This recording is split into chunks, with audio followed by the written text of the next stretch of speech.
Kaleshwaram project మీద అది కుంగడం వెనుక నిర్మాణ లోపాలున్నాయని, మిగతా 83 పిల్లర్లు కూడా ఏదో రకంగా దెబ్బతిని ప్రాజెక్ట్ కొట్టకపోతే చరిత్రలో కేసీఆర్ను ఒక దోషి నిలబెట్టవచ్చు. మేడిగడ్డకు ముఖ్యమంత్రి గారు వారి బృందం పోయి ఆ 3 పియర్ల దగ్గర ఉండి ఫోటోలు దిగి ఇది మొత్తంగా నష్టపోయింది అంటే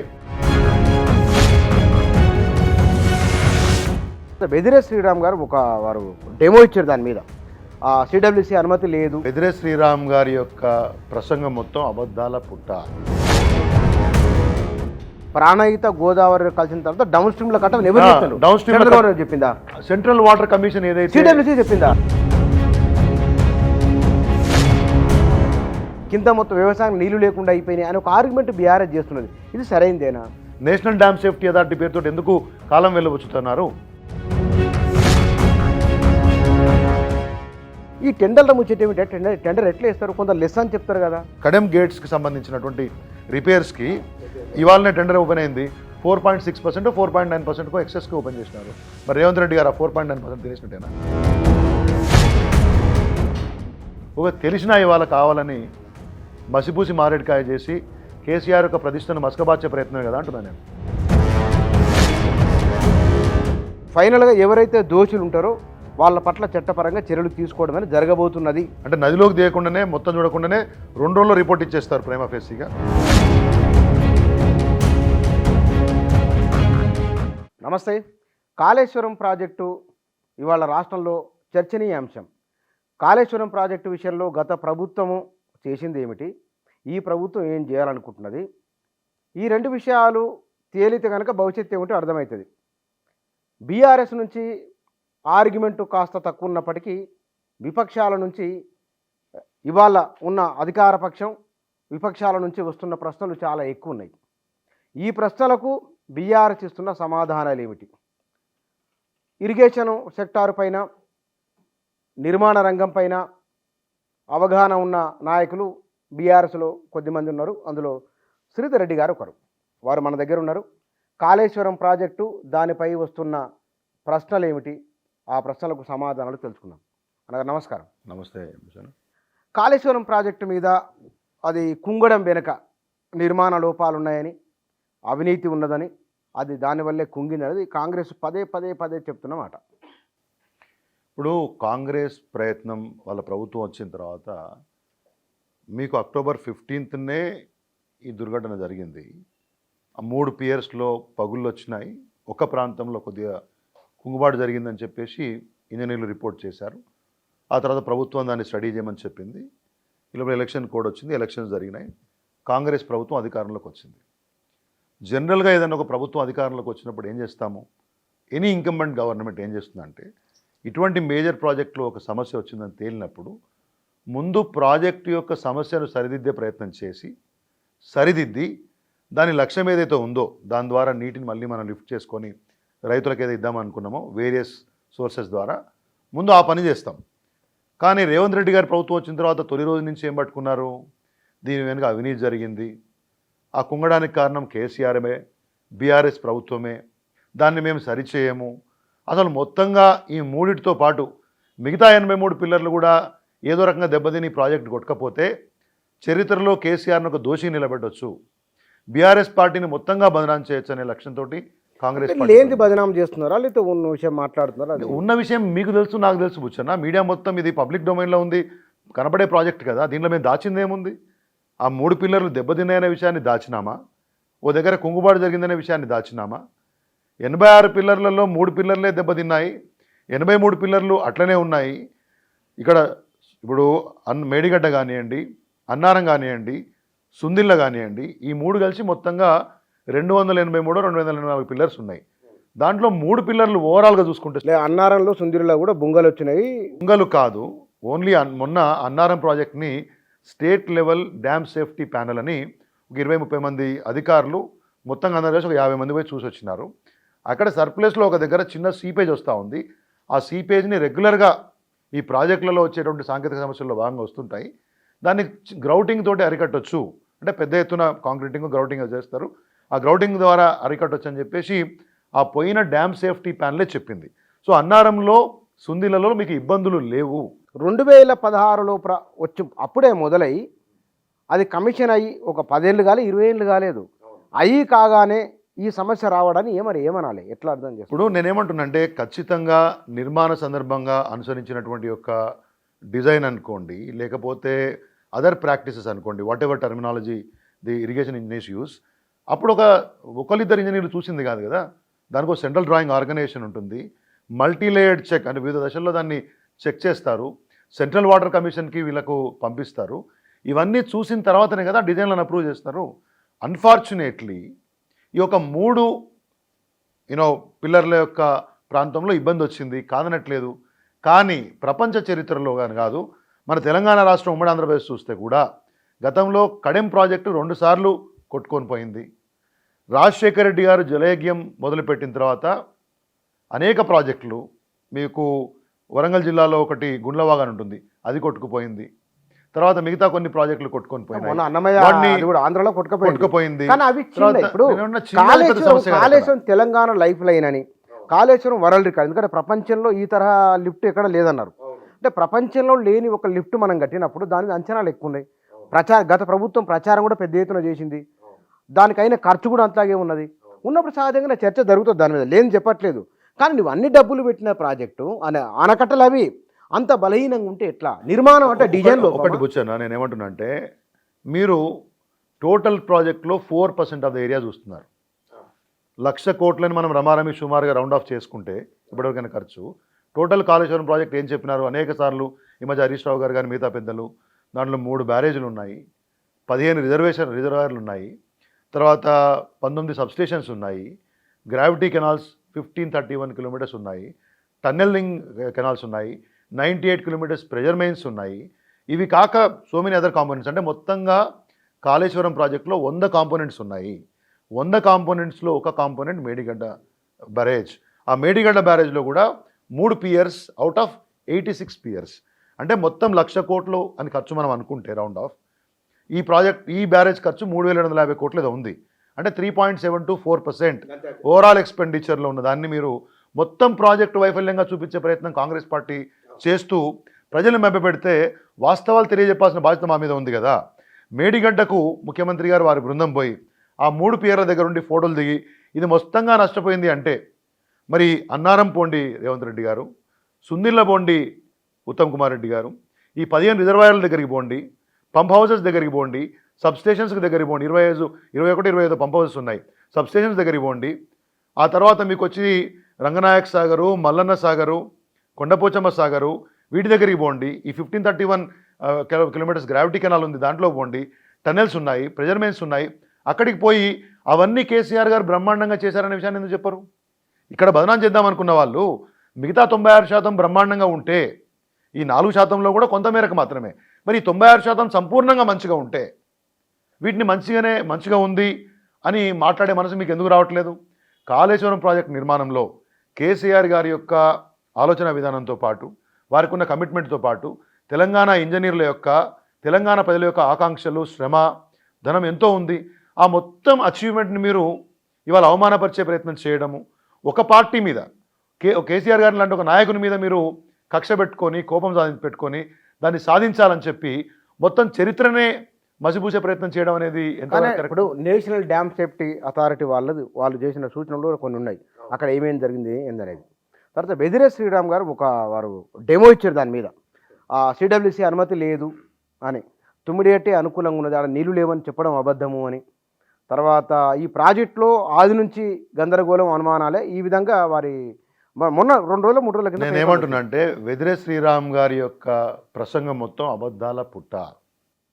అంటే మీకు వ్యతిరేకంగా మాట్లాడారు 100%. ఆయన కాంగ్రెస్ పార్టీలో ఉండి మాట్లాడాడో, బీజేపీలో ఉండి మాట్లాడాడో, ప్రభుత్వంలో, కేంద్ర ప్రభుత్వంలో జలవనరుల శాఖలో ఒక సలహాదారుగా మాట్లాడో నాకు అర్థం కాలే. ఫస్ట్ ఆఫ్ ఆల్ నాకేం వ్యక్తిగతంగా ఆయన మీద ద్వేషం లేదు, is not a subject expert. ఒకటి సరే, అందరం సబ్జెక్ట్ ఎక్స్పర్ట్లు ఉండాల్సిన అవసరం లేదు, విషయం తెలుసుకొని మాట్లాడతాం. ఇప్పుడు నేను విషయం తెలుసుకొని మాట్లాడతాను, కొంత నాకు అనుభవం ఉంది. ఆయన మరి సాగునీటి శాఖలో సలహాదారు ఉన్నాడు, ఆ నదుల అనుసంధానం టాస్క్ ఫోర్స్కి ఆయన ఏదో చైర్మన్ అది ఉన్నాడు. మినిమం కామన్ సెన్స్తో మాట్లాడాలి కదా. అబద్ధాలు మాట్లాడితే ఎట్లా? తమ్మిడిహట్టి దగ్గర వాటర్ అవైలబిలిటీ సరిపోదు, 165 టీఎంసీ ఉంటే అప్పర్ రైపేరియన్ స్టేట్స్కి అంటే వాళ్ళకుండే హక్కుల్లో ఒక 65 టీఎంసీ పోతే వాటర్ అవైలబిలిటీ 75% లభ్యత ఆధారంగా తీసుకుంటే భవిష్యత్తులో ఓవరాల్గా మీకు 45 నుంచి 60 టీఎంసీలే మీకు లభ్యమవుతాయి. కాబట్టి ఇక్కడ కాకుండా ఒక ప్రత్యామ్నాయ ప్రాంతాన్ని అన్వేషించండి అని ఆ రోజు కేంద్ర జలవనరుల శాఖ అప్పుడున్న ప్రభుత్వానికి చెప్పింది. దానికి ఆ రోజు కాంగ్రెస్ ప్రభుత్వం ఏదైతే ప్రపోజల్ సెంట్రల్ వాటర్ కమిషన్ పంపించిందో దానికి సంబంధించినటువంటి అనేకమైన అంశాలు దీంట్లో ఉన్నాయి. జలయజ్ఞం సంబంధించి ఈ ప్రాజెక్ట్ సంబంధించి కూడా కాంగ్రెస్ పార్టీ ఆ రోజు పంపించినటువంటి దాంట్లో ప్రాపర్ డిపిఆర్స్ లేవు, ప్రాపర్ అండర్స్టాండింగ్ లేదు. కాంగ్రెస్ ప్రభుత్వం ప్రాణహిత చేవెళ్ల ప్రాజెక్ట్ సంబంధించినటువంటి మొత్తం నిర్లక్ష్యానికి సమాధానం ఈ యొక్క డాక్యుమెంట్. దీంట్లో బ్రహ్మాండంగా అనేక విషయాలు రాశారు. దీనిలో ఏం రాసినారు, దీంట్లో అనేక ట్యాంక్స్ మీరు ప్రపోజ్ చేశారు. Okay, there are 23 major online tanks and 1096 minor tanks within command and vicinity. కానీ ఒక అఫీషియల్ రిజర్వాయర్ కూడా కావాలని చెప్పినారు, ఏది ఎగ్జిస్టింగ్ కెపాసిటీ పెంచడం కోసము.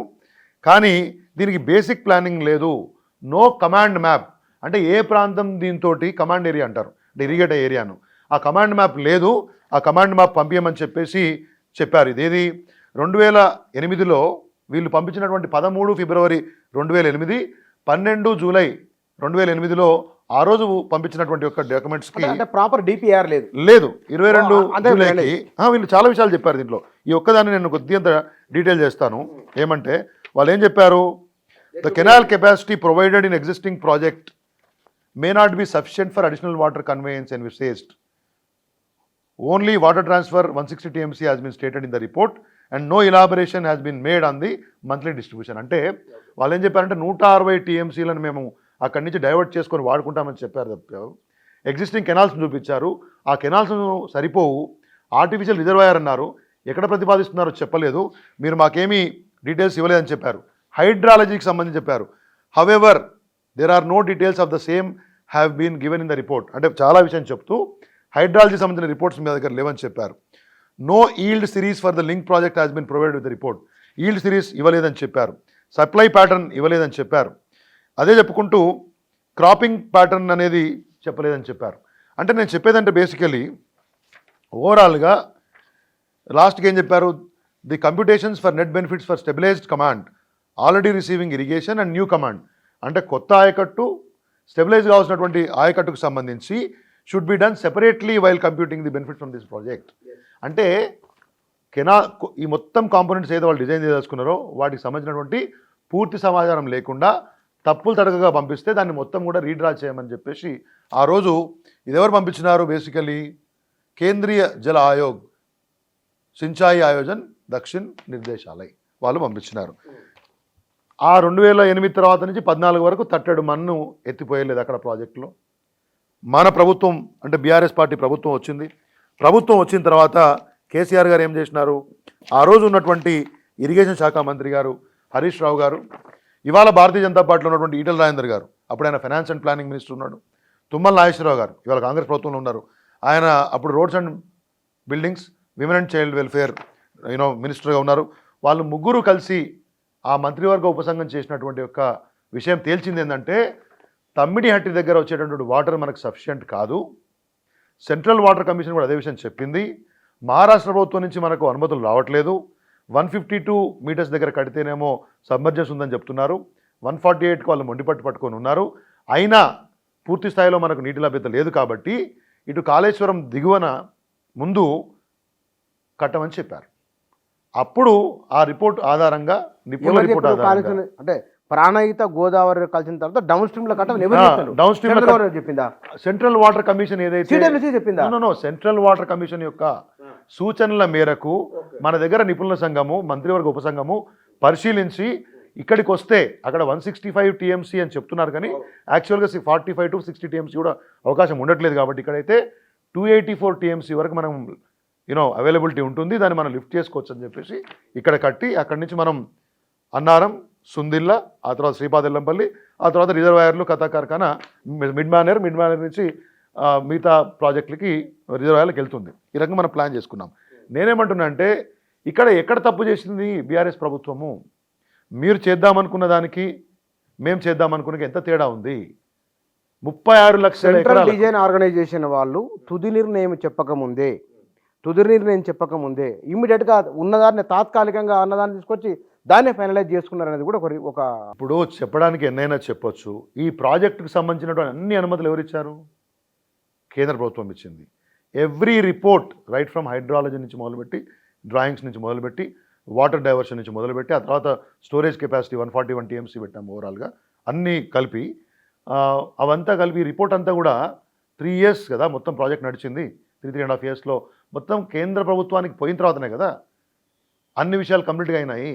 ఇవాళ మొత్తం ప్రాజెక్టులో ఈ చిన్న పోర్షన్లో ఇబ్బంది రాకుండా ఉంటే ఇవాళ మాట్లాడుతున్న గొంతులు ఎక్కడికి పోయేటివి? ఈ ప్రాజెక్టు ఒక రోజు కోసము, 2 సంవత్సరాల కోసము, 3 సంవత్సరాల కోసము నిర్మితమైంది కాదు కదా. వచ్చే 100 ఏళ్ల కోసము, తెలంగాణ రాష్ట్రంలో సాగునీటి కోసము, తాగునీటి కోసము, పారిశ్రామిక అవసరాల కోసము, హైదరాబాద్ లాంటి మహానగరం అవసరాల కోసము ఒక మల్టీపర్పస్ ప్రాజెక్ట్ కావాలి. మనకున్న టోపోగ్రఫీ ప్రకారం లిఫ్ట్ ఇరిగేషన్ మినహా మనకు వేరే మార్గం లేదని చెప్పేసి కేసీఆర్ గారు ధైర్యం చేసి ప్రాజెక్ట్ని 3.5 సంవత్సరాల్లో మొత్తం క్లోజ్ చేసి తెలంగాణ రాష్ట్రానికి కంప్లీట్ చేసి అందించారు. అదే కాంగ్రెస్ ప్రభుత్వం ఉన్నప్పుడు నాగార్జున సాగర్ నుంచి మొదలుపెట్టి శ్రీరామ్ సాగర్ వరకు సంవత్సరాల తరబడి కదా మీరు ప్రాజెక్టులు కొనసాగించి చేశారు, కంప్లీట్ చేసినారు. ప్రాజెక్టు కాస్ట్ గురించి మాట్లాడే వాళ్ళు కూడా తెలుసుకోవాల్సింది ఏంటంటే కాంగ్రెస్ ప్రభుత్వ కాలంలో 1000% వరకు కూడా కాస్ట్ పెరిగిన సందర్భాలు ఉన్నాయి. ఓవరాల్ ఫస్ట్ ఎస్టిమేషన్ సంబంధించి కంప్లీట్ అయ్యే వరకు మొత్తంగా అసలు కాస్ట్ ఎస్కలేషను పెద్దగా లేకుండానే పూర్తయినటువంటి ఏకైక ప్రాజెక్టు మొత్తం భారతదేశ చరిత్రలోనే కాళేశ్వరం ప్రాజెక్టు. ఈ విషయాన్ని అర్థం చేసుకోకుండా ఇవాళ దుమ్మెత్తిపోయడమే లక్ష్యంగా కేసీఆర్ మీద మాకు కోపం ఉంది కాబట్టి. కానీ మేడిగడ్డలో సమస్య ఉన్నది, అన్నారంలో సమస్య ఉన్నది, అర్థం చేసుకోవడం చెప్తున్నా నేను. మేడిగడ్డలో కనుక నీళ్లు వదలకుంటే అది మొత్తం మళ్ళీ బ్యారేజ్ అంతా ఇబ్బంది అవుతుంది, కిందికి వదిలింటుంది. దాన్ని మీరు కావాలనే ఇబ్బంది పెడుతున్నారు. మమ్మల్ని బ్లేమ్ చేయడానికే నీళ్లు పైనుంచి కిందికి పోలడం వల్ల మొత్తం డ్యామేజ్ అయింది, కింద మొత్తం వ్యవసాయం నీళ్లు లేకుండా అయిపోయినాయి అని ఒక ఆర్గ్యుమెంట్ బీఆర్ఎస్ చేస్తున్నది. ఇది సరైందేనా? ఇప్పుడు బుచ్చన్న మీరు అడిగిన దాంట్లో ఏంటంటే మేడిగడ్డలో ఇవాళ సమస్య వచ్చింది, వాటర్ వదిలేసినారు. ఇప్పుడు అక్కడ వాటర్ స్టోర్ చేస్తే ఇబ్బంది అవుతుంది అనేది వీళ్ళు చెప్తా ఉన్నారు. ఇమ్మీడియట్గా ఇంకా మళ్ళీ కాంగ్రెస్ ప్రభుత్వం రాగానే నష్ట నివారణ చర్యలు చేపట్టేది ఉంటే కాపర్ డ్యామ్ కన్స్ట్రక్షన్ చేసి డైమండ్ కటింగ్ పద్ధతి ద్వారా ఈ ప్రాంతాన్ని మొత్తం కట్ చేసి మళ్ళీ రీకన్స్ట్రక్ట్ చేసుకోవచ్చని నిపుణులు ప్రైమా ఫేసి ఒక సలహా ఇచ్చినారు. ఇది ఒకటి. దాని ద్వారా తొందరగా కంప్లీట్ అవుతాయి. ఎందుకంటే వీళ్ళ ప్రభుత్వం వచ్చింది డిసెంబర్లో, డిసెంబర్, జనవరి, ఇప్పుడు ఫిబ్రవరి అయిపోయింది. 90 రోజులు వర్కింగ్ సీజన్. జనరల్ ఇరిగేషన్లో మీకు నాన్ రైనీ సీజన్స్లో పనిచేస్తారు. అంటే సెప్టెంబర్ ఎండింగ్, అక్టోబర్ నుంచి మొదలుపెట్టి జూన్ 15th 20th వరకు మ్యాక్సిమం. కాళేశ్వరంలో అయితే మీకు మేడిగడ్డ ప్రాంతంలో అయితే జూన్లోనే బ్రహ్మాండమైన నీళ్ళు వచ్చే అవకాశం ఉంది. కాబట్టి ఈ డిసెంబర్, జనవరి, ఫిబ్రవరి, మార్చ్, ఏప్రిల్, మే అనుకోండి, ఈ 6 నెలలు అంటే 180 రోజుల యొక్క వర్కింగ్ సీజన్ను పూర్తి స్థాయిలో వాడుకునేవాళ్ళు. ఎందుకు ఇంతవరకు దాని మీద చర్చ జరపట్లేదు? నేషనల్ డ్యామ్ సేఫ్టీ అథారిటీ పేరుతో ఎందుకు కాలం వెళ్ళవచ్చుతున్నారు? ఇవాళ కూడా హరీష్ రావు గారు మొన్న ఏం చెప్పినారు ఆయన ప్రజెంటేషన్లో, అన్నారంకి 32 స్ట్రీమ్స్ ఉన్నాయి, దానికి నీళ్ళు వస్తాయి అక్కడి నుంచి. We will have sufficient water for the rainy season. మీరు వచ్చినప్పుడు వాటిని కూడా వాడుకోవచ్చు. ఈ సీజన్కి అవసరమైతే దీన్ని ఇమీడియట్గా రీస్టోర్ చేయండి. మొత్తం అక్కడ ఏవైతే మీరు నివారణ చర్యలు చేపట్టాలనో, ఏవైతే పరిష్కారం చూపించాలనో, ఏమైనా రిపేర్ చేయాలనో అన్నీ చేయమని చెప్తున్నారు. కానీ అది చేయకుండా ఏం చేస్తున్నారు?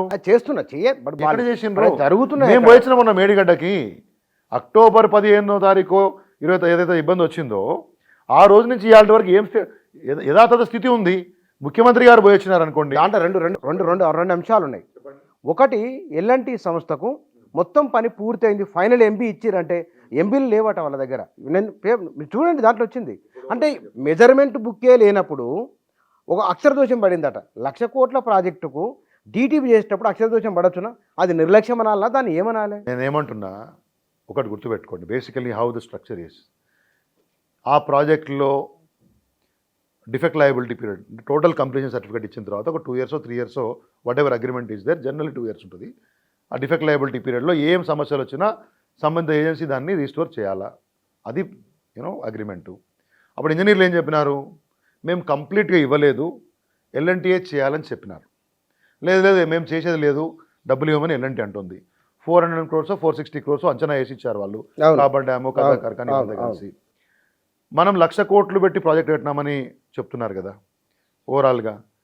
450 కోట్లు పెడితే ఇమ్మీడియట్గా రీస్టోర్ అవుద్ది అనుకుంటే ఏదైనా ప్రభుత్వం ఫస్ట్ ఏం చేస్తుంది? There are 2 things here. ఒకటి ఏంటి, చట్టపరంగా మీరు తీసుకునే చర్యలు. ఒకటి, జరిగిన నష్టానికి ఇంజనీర్లను బాధ్యులను చేస్తారా, ఈఎన్సీని చేస్తారా, అప్పటి మంత్రిని చేస్తారా, ఎవరిని చేస్తారో మీరు చేయండి. అది ఒక సెపరేట్ ఆస్పెక్ట్ కదా. కానీ ఇమ్మీడియట్గా ఏం చేస్తాము? ఇమ్మీడియట్గానైతే ఇప్పుడు రోడ్డు మీద యాక్సిడెంట్ అయింది, లేకపోతే ఇంకెవరో ఒక అటెంప్ట్ చేసినారనుకోండి ఒకళ్ళని హతమార్చడానికి, ముందు హాస్పిటల్లో జాయిన్ చేసి వాళ్ళని కాపాడే ప్రయత్నం చేస్తామా, ఇక్కడ విచారణ చేసుకుంటూ కూర్చుంటామా? అంటే దానికి ఇప్పుడు Two parallel things, మంచి మాట అన్నారు. చెప్పండి. మామూలు ఎప్పుడు మన దేశంలో కనీసం ఒక 1000-2000 చిన్న చిన్న డ్యాములు ఆనకట్టలు ఉండవచ్చు. ఈ ప్రపంచంలో లేదు, ఫస్ట్ టైం కదా కాళేశ్వరము. మన లోకల్ ఇంజనీర్లు పోయి లోకల్ నిపుణులు పోయి దాన్ని చూడగలరా? నేను ఒక విషయం అడదలుచుకున్నా వీళ్ళ అనే వాళ్ళందరినీ. వాళ్ళ ఇదే ప్రయత్నం అనేది ప్రపంచం మెచ్చేటటువంటి ఒక world largest lift irrigation project కట్టి ఇన్ని రిజర్వాయర్లు ఏర్పాటు చేసి ఇంత స్ట్రాంగ్ కెనాల్ సిస్టమ్ ఏర్పాటు చేసి 36 లక్షల ఎకరాలకు మొత్తంగా స్థిరీకరణ కొత్త ఆయకట్టు కలిపి ఓ బ్రహ్మాండమైన ప్రాజెక్టు హైదరాబాద్ నగరానికి ఎప్పటికీ తాగునీరు సమస్య లేకుండా 100 ఏళ్ల పాటు తెలంగాణ నీటి కోసం ఎక్కడ ఇబ్బంది పడనటువంటి ఒక వ్యవస్థను ఏర్పాటు చేయడం నేరమా? ఏర్పాటు చేస్తే దాంట్లో ఒక చిన్న portion, small portion, I'm saying 4% of total ఇన్వెస్ట్మెంట్లో కూడా ఒక పోర్షనే దాంట్లో ఇబ్బంది వస్తే, if I really have to calculate 450 crores in 1 lakh crores, what is that? చేయొచ్చు. ఎందుకంటే నేనేమంటున్నా, కాళేశ్వరం అయితే ఇక్కడ మొత్తంగా అన్ని పోయినట్టు మాట్లాడడం ఏంటంటున్నా నేను. అది మరి శృతి మించి మాట ఇక్కడ. సాంకేతిక అంశాల్లో ఇబ్బందులు రావడం అనేది quite common, that will be restored world over. కానీ కౌంటర్ ఆర్గ్యుమెంట్ చేయడంలో బీఆర్ఎస్ సెట్ బ్యాక్ అవుతున్నారు. ఎందుకు సెట్ బ్యాక్ ఇవ్వలేకపోతున్నారు సమాధానం, ప్రజలకు అర్థం చేయించలేక. నేను ఇవాళ మీ ముందుకు ఎందుకు వచ్చాను? వీలైనంతగా అందరికీ, సామాన్యుని వరకు కూడా కాంగ్రెస్ విషప్రచారం చేసి ప్రజల్ని మభ్యపెట్టి ఈ మొత్తం హిస్టరీని రాంగ్గా చూపించే ప్రయత్నం చేసే ప్రయత్నాన్ని వమ్ము చేయడం కోసము, నిజాలను ఎక్స్ప్లెయిన్ చేయడం కోసము బీఆర్ఎస్ పార్టీ ప్రతినిధి మీ ముందు వచ్చాను కదా. నేను అందుకే మిమ్మల్ని అడిగాను, what you wanted to ask about this project. అది రీఇంజనీరింగ్ అనుకోండి, ఎందుకు తమిడిగడ్డ నుంచి మేడిగడ్డకు వచ్చింది నేను మీకు చెప్పాను. Water availability based on the CWTC recommendation అంత బాగానే ఉంది. అక్కడ విషయం ఏంటంటే, ఇక్కడ కేసీఆర్ కూడా కావాలని ఏం చేయరు. రేవంత్ రెడ్డి గారు ఒక విషయం అడుగుతాం మిమ్మల్ని. రేవంత్ రెడ్డి గారు మొన్న అవసరం ఉందా అవసరం లేదా చరిత్ర తెలుస్తుంది కానీ మన కొడంగల్లో లిఫ్ట్ ఇరిగేషన్ స్కీమ్ పెట్టుకున్నాడు ఆయన. జూరాల నుంచి పెట్టుకున్నాడు, ఆయన కోసం పెట్టుకున్నాడు. ఏమన్నా పెట్టుకుంటే ఆయన అనౌన్స్ చేశారు, అది మంచి డిజైన్ చేయకండి, మంచి ఫౌండేషన్స్ చేయకండి, వాటిని చెప్తారా? ఎవరు చెప్పారు? How are you so foolish to say that? నా ప్రశ్న ఏంలే, మీరు అంత నిర్లక్ష్యమా? 2019లో వరద వచ్చినప్పుడు నిర్వహణ ఏమైంది? డ్యామ్ సేఫ్టీ నిర్వహణ ఉండాలి కదా. ఆ నిర్వహణ ఎవరు చేస్తున్నారు? అసలు వాళ్ళు ఏం చేసిండ్రు అనేది ఆ కింది స్థాయి నుంచి ఏఈ నుంచి ఈఎన్సీ వరకు మొత్తం నిర్లక్ష్యం ఉంది అనేది వాళ్ళ విస్తృతంగా పత్రికల్లో వచ్చింది. నేను ఏమంటున్నా, 2022లో అని చెప్పారు, the highest flood in Godavari in that particular area. ఒక రోజులోనే 28.5 lakh క్యూసెక్స్ అక్కడి నుంచి పోయింది వాటర్. ఓవర్ ది టాప్ పోయిందని కూడా కొంత మేరకు అవునవును ఊహించినంత వరద వచ్చింది. అట్లాంటి విపత్తులు వచ్చినప్పుడు డెఫినెట్గా మనం కరెక్ట్ చేసుకుంటాం. ఆ కరెక్టివ్ మెజర్స్ కొన్ని తీసుకున్నాం. సబ్సీక్వెంట్లీ మొన్న ఈ యొక్క ఉపద్రవం వచ్చింది, దాన్ని కరెక్ట్ చేస్తామా, ఆ రోజున్న ప్రభుత్వాన్ని నిందించుకుంటూ కూర్చుంటామా అని అడుగుతున్నాను. నేను నా ప్రశ్నకు సమాధానం చెప్పట్లేదు. మీరు నిర్లక్ష్యం ఏమైంది? ఆ నిర్లక్ష్యం ఎందుకు అంత?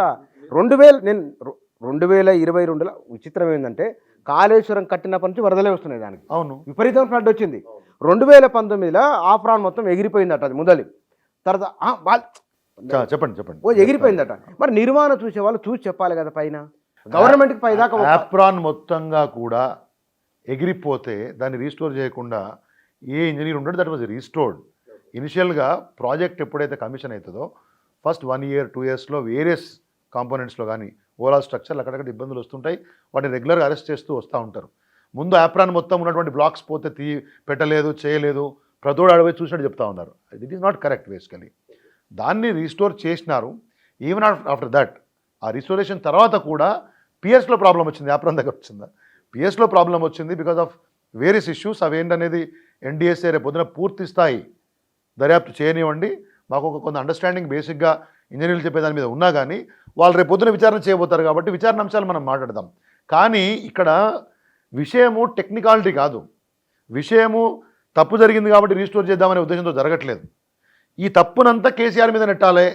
రేపు పొద్దున పార్లమెంట్లో కేసీఆర్ను దోషిగా చూపించి బీఆర్ఎస్కి వచ్చే సీట్లు ఏమైనా ఉంటే రానియకూడదు, ప్రజల్లో మరింత దోషిగా చేసి బీఆర్ఎస్ పార్టీని ఇంకా చిన్నగా చేయాలి అనే ఒక పద్ధతితోటి, ఒక అండర్స్టాండింగ్ తోటి ఒకవైపు కాంగ్రెస్, మరోవైపు బీజేపీ మాడుతున్నారు. వెదిర శ్రీరామ్ గారిని నేను అడుగుతా ఉన్నా, ఆయన టెక్నికల్ ఎక్స్పర్టైజ్ గురించి ఆయనకే బాగా తెలుసు. ఆయన ఎంత అబద్ధాలు చెప్పినాడంటే అసలు ఆ అవైలబిలిటీ ఎట్ తుమ్మడహెట్టి ఆయన ఏం చెప్పినాడు తెలుసా మీకు? మేడిగడ్డ దగ్గర ఒకటి ప్రజెంటేషన్ ఉంటుంది, 132 మీటర్లలో కట్టమని చెప్పినాడు. నేను ఏమంటున్నానంటే ఈ తమాషాలన్నీ మనకు తెలియదా? తెలంగాణ రాష్ట్రంలో 132 ఏదో చెప్పినాడు, 132 అప్పట్లో. ఏది నేనేమంటున్నా అంటే ఇది 101 ఏమని ఉంటుంది. ఇది నేనేమంటున్నా అంటే బేసికలీ వాళ్ళ లక్ష్యము రాజకీయ లక్ష్యంగా ఉంది. ఇవాళ ఈ ప్రాజెక్ట్ని కట్టే సాహసం ఎవరు చేయలేదు. ఇన్ని సంవత్సరాల బట్టి 2004 నుంచి 14 వరకు కాంగ్రెస్ పార్టీ గవర్నమెంట్ ఉంది.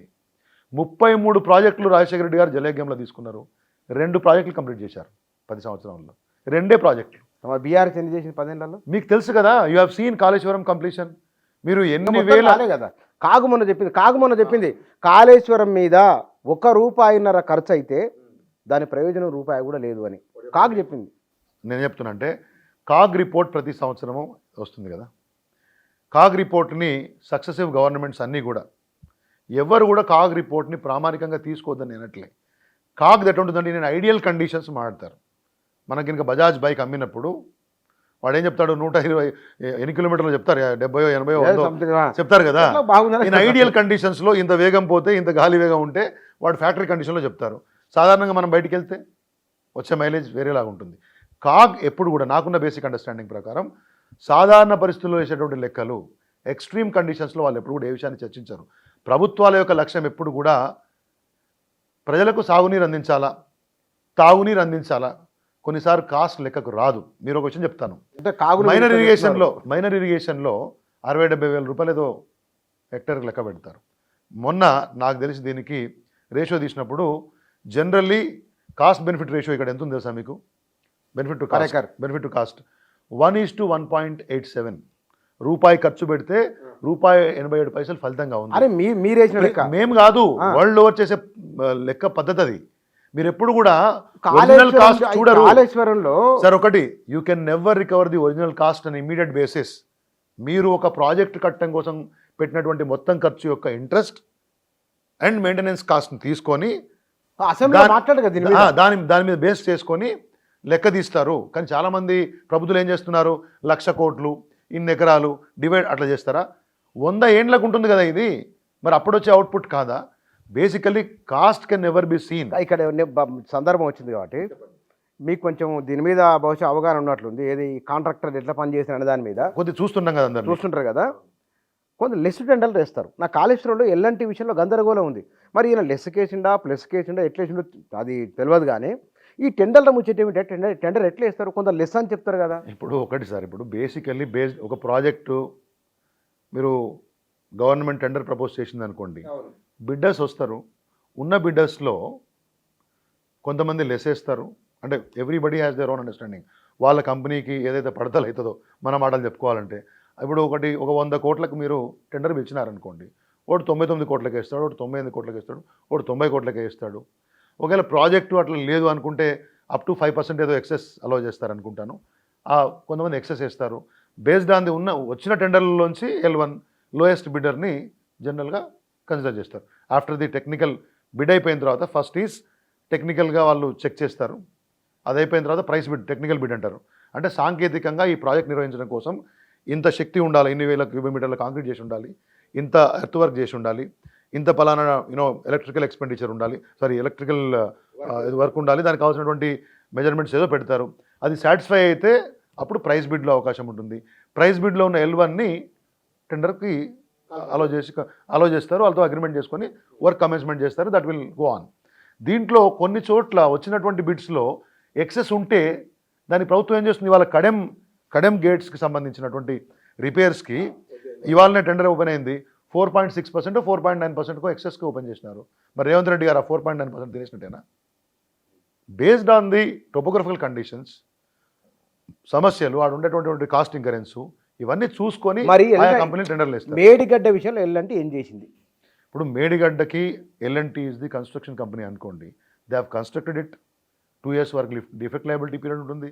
దాంట్లో వివాదం ఉంటే ఇద్దరికి ఆర్బిట్రేషన్ ఉంటుంది, లేకపోతే కోర్టుకి వెళ్తారు.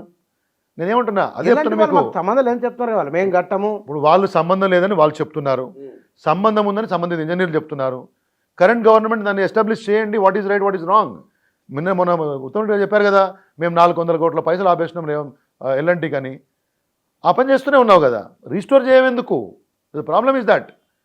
మీరు ఎందుకు ఆ పియర్స్ని మంచిగా వాళ్ళు చేస్తే ఏమంటారంటే 4 నెలల పాటు కాళేశ్వరానికి హాలిడే, జూన్లోనో జూలై తర్వాతనో. వాళ్ళ ఉద్దేశం వాళ్ళు అదే పిలిచారు కదా, ఉంది, పత్రికలో వాళ్ళ ఉద్దేశం అదే ఉంది చెప్తున్నా మీకు. ఇప్పటికి 3 నెలల మంచి కాలాన్ని పోగొట్టుకున్నారు. ఇమ్మీడియట్గా మీరు రీస్టోర్ చేసేటటువంటి ప్రణాళిక ముందుకు పెట్టుకొని ఉంటే రైతులకు నీళ్ళు ఇవ్వాల్సిన ప్రణాళిక ముందుకు పోయేది కదా.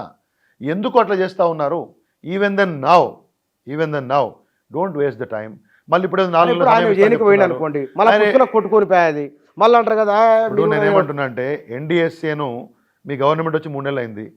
ఎన్డీఎస్ఏ ఎక్కడి నుంచో, అంతరిక్షం నుంచో లేకపోతే పాకిస్తాన్ నుంచో అమెరికా నుంచి రావట్లేదు కదా. సెంట్రల్ గవర్నమెంట్ దగ్గర నుంచి ఒక స్పెషల్ ఆఫీసర్ని డెప్యూట్ చేసి తెచ్చుకోండి కదా. ఇదే కమిటీ 6 మందితో వేసినారు కదా, వీళ్ళని 3 నెలల కింద తెచ్చుకుంటే అయిపోతుండే కదా. కాబట్టి కాంగ్రెస్ యొక్క ప్రధాన ఉద్దేశం మమ్మల్ని బదనాం చేయటం, ఈ ప్రాజెక్టు ద్వారా తెలంగాణ ప్రజలకు న్యాయం జరగలేదని చెప్పడం. కానీ మొన్న చాలా క్లియర్గా వీళ్ళు ఇప్పుడు ప్రభుత్వంలో ఉన్నారు, వీళ్ళు అధికారులు ఇచ్చిన లెక్కలతోటే స్థిరీకరణ, కొత్త ఆయకట్టు కలిసి 20 లక్షల ఎకరాలకు పైగా నీళ్ళు అందినాయని వాళ్ళే చెప్పినారు. కాళేశ్వరం ద్వారా కొత్త ఆయకట్టు అండ్ స్థిరీకరణ 2 కలిపి అని చెప్పాం. నేరుగా 96,000 ఎకరాలు, ఆ తర్వాత కాళేశ్వరం ద్వారా నింపినటువంటి కొన్ని ట్యాంక్స్, మిడ్ మానేర్ నుంచి ఎస్ఆర్ఎస్పి స్టేజ్ 1 స్టేజ్ 2 అక్కడ ఉన్నటువంటి కొన్ని ట్యాంక్స్, ఇవన్నీ కలిపి స్థిరీకరణ, కొత్త ఆయకట్టు కలిపి 20 లక్షల పైగా ఎకరాలకు నీళ్ళు ఇచ్చినామని ప్రభుత్వం మన ప్రజెంటేషన్ ఇచ్చింది మేడిగడ్డలో.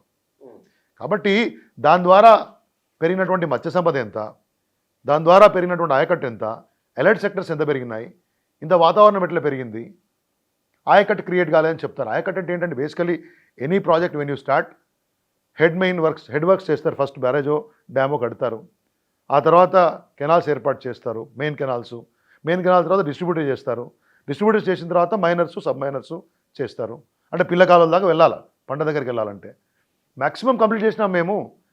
కొన్ని చోట్ల ఇంకా పిల్ల కాలువలు, కొన్ని మైనర్స్ సబ్ మైనర్స్ ఉంటాయి, కంప్లీట్ చేస్తే పూర్తి ఆయకట్టు వస్తుంది కదా. చాలా బయట కాంగ్రెస్ వాళ్ళు కూడా అంటున్నది, కేసీఆర్ నేరుగా కాళేశ్వరం గురించి ఎందుకు మాట్లాడట్లేదు. నిన్న అన్నారు, ఏమన్నారు, ఒక పన్ను బాగాలేకుంటే పన్ను మొత్తం మీకు ఒకటే రిపేర్ చేస్తాం. కరెక్ట్, అది ఇప్పుడు అర్థవంతంగా బాగుంది. కేసీఆర్ అంటే ఆయన ఈ రాష్ట్రం మనందరం సాధించుకోవడానికి ఒక ప్రధాన కారకుడు, ఉద్యమ నాయకుడు.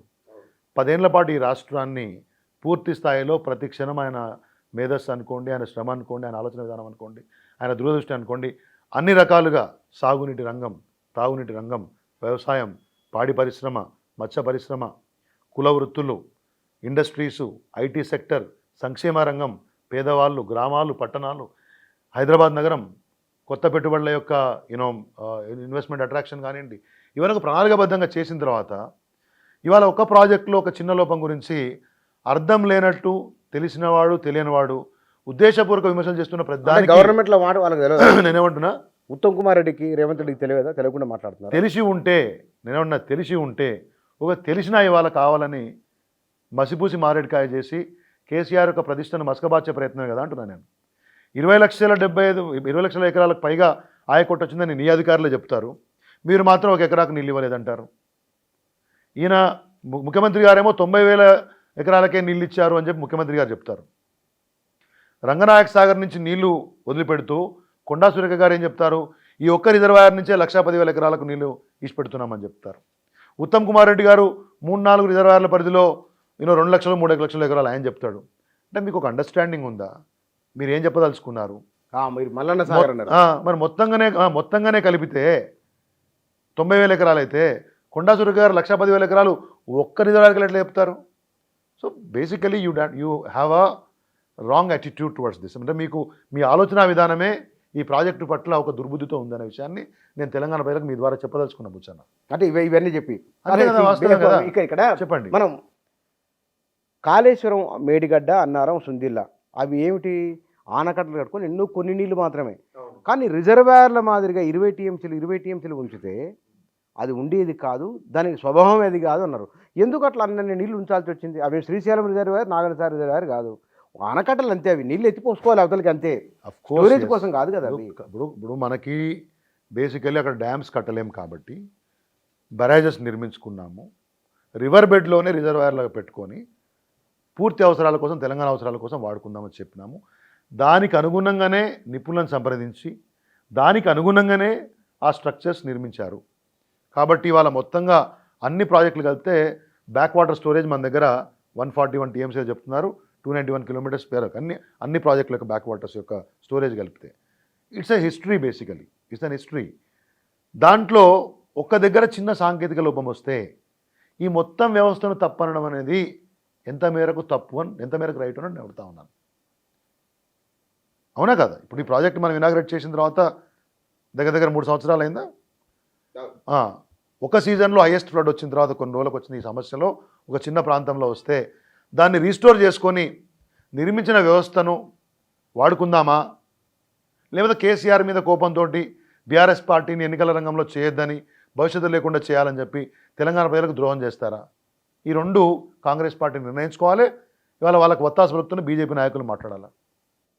కానీ కాళేశ్వరం విషయంలో వాళ్ళు కాంగ్రెస్ వచ్చి రావడంతోనే అదేమిటి మరి ఆర్థిక వ్యవస్థ మీద, ఎలక్ట్రిసిటీ మీద, ఇమీడియట్గా ఇరిగేషన్ మీద శ్వేతపత్రాలు వారు ప్రవేశపెట్టి దాని మీద ప్రజలు విస్తృతంగా తీసుకెళ్ళగలిగినారు.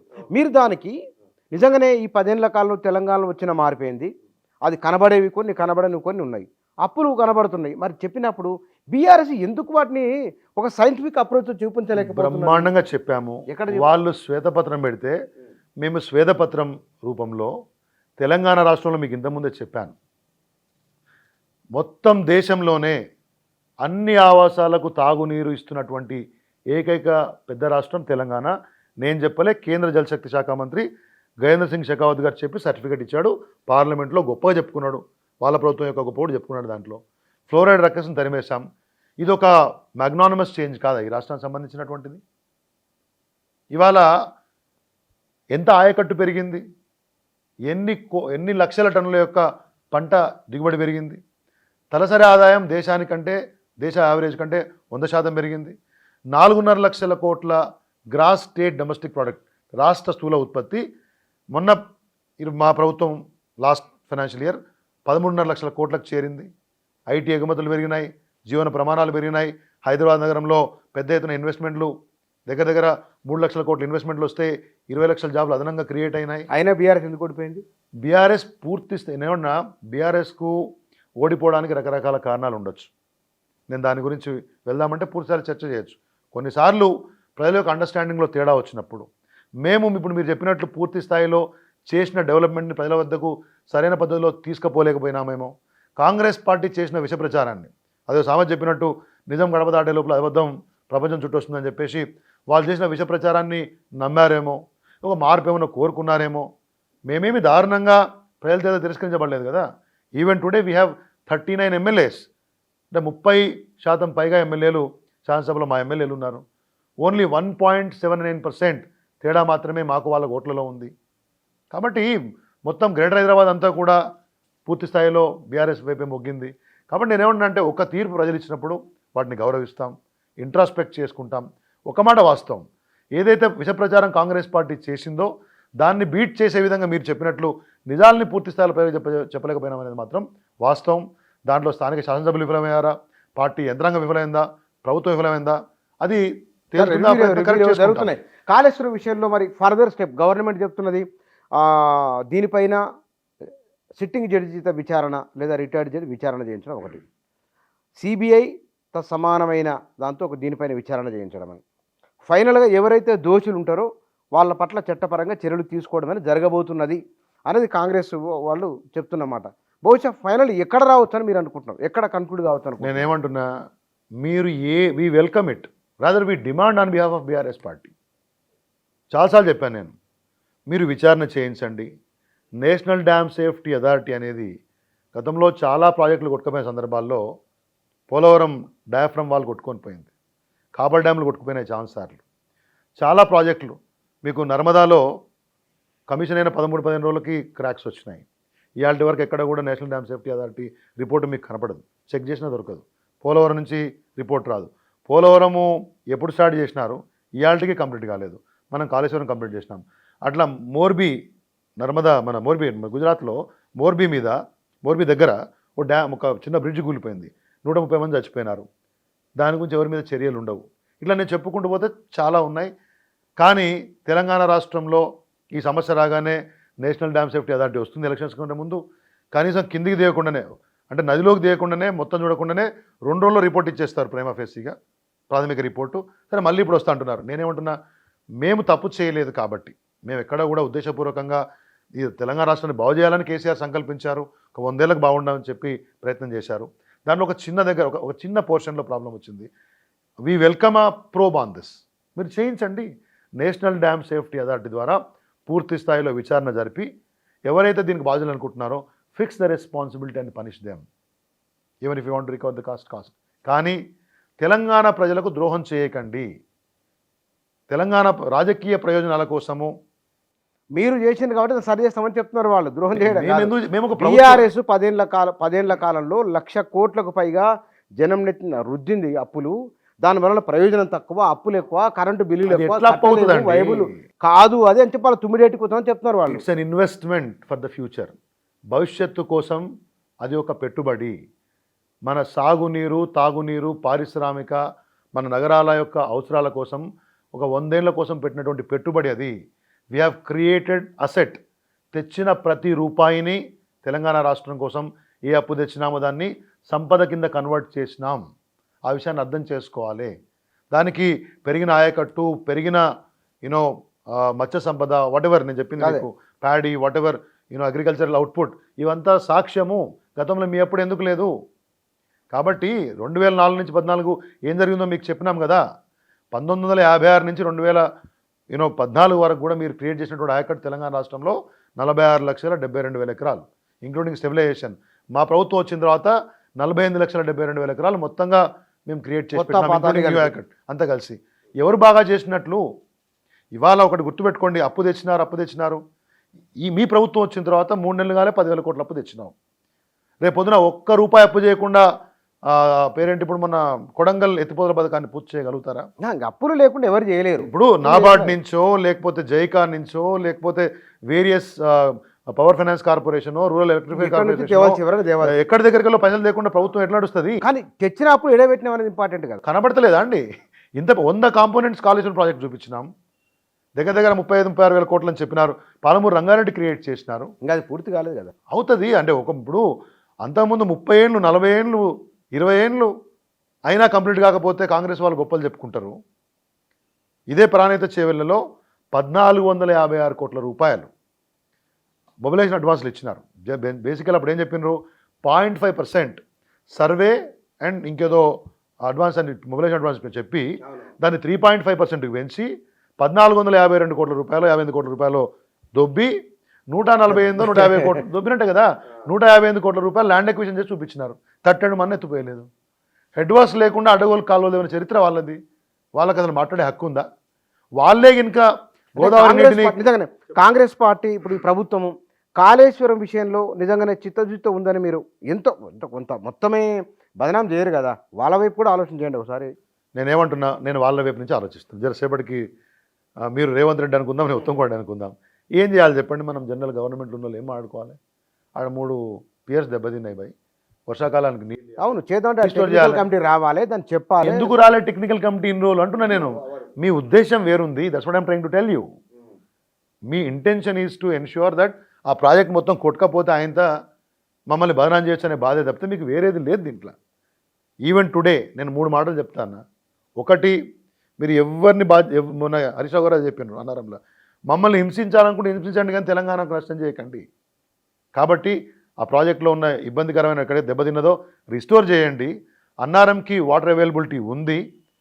ఈ వర్షాకాలానికి నీళ్లు మనం బ్రహ్మాండంగా ఇచ్చుకోవచ్చు. దాని ద్వారా మొత్తం ప్రాజెక్ట్ని మనము నడుపుకోవచ్చు. మిగతా మైనర్స్, సబ్ మైనర్స్ అయితే ఉన్నాయో అవి కంప్లీట్ చేయండి. దాని ద్వారా ఎక్స్ట్రా ఆయకట్టు క్రియేట్ అవుతుంది.